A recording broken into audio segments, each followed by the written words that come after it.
L'Afrique du Sud est depuis dimanche le théâtre de graves violences xénophobes. À Johannesburg notamment, la capitale économique, les attaques contre les immigrés se multiplient, essentiellement contre des magasins tenus par des commerçants d'origine étrangère. On déplore déjà au moins 5 morts.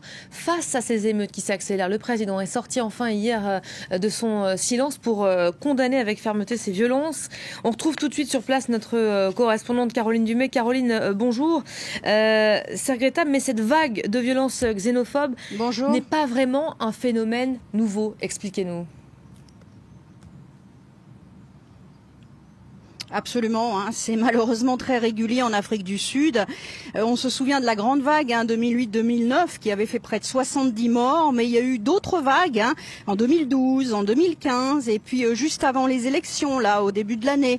Donc c'est très régulier. Alors pourquoi c'est très régulier ? C'est parce que c'est la crise économique en Afrique du Sud. Et en Afrique du Sud comme ailleurs, on reporte la colère sur les étrangers. Et je vais vous raconter une petite histoire qui est très symptomatique en fait de ces frustrations. Les chauffeurs de camions, c'est une industrie qui est largement dominée par les Zimbabwéens, par les chauffeurs zimbabwéens. Les chauffeurs de camions sont régulièrement attaqués, certains même sont brûlés vifs dans leurs camions. Et ça, c'est parce qu'ils sont zimbabwéens. Il y a des messages d'associations sud-africaines qui demandent au patronat d'employer les Sud-Africains et pas les Zimbabwéens.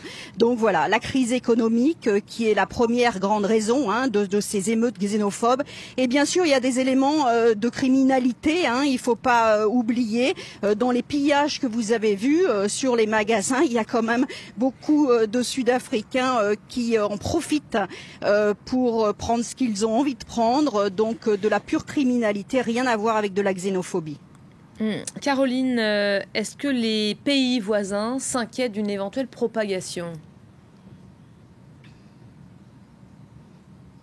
Ils s'inquiètent terriblement. D'ailleurs, le Nigeria envoie un émissaire demain pour discuter avec le président Cyril Ramaphosa, parce qu'au Nigeria, on menace déjà de piller les magasins sud-africains si la violence continue contre les Nigérians ici en Afrique du Sud.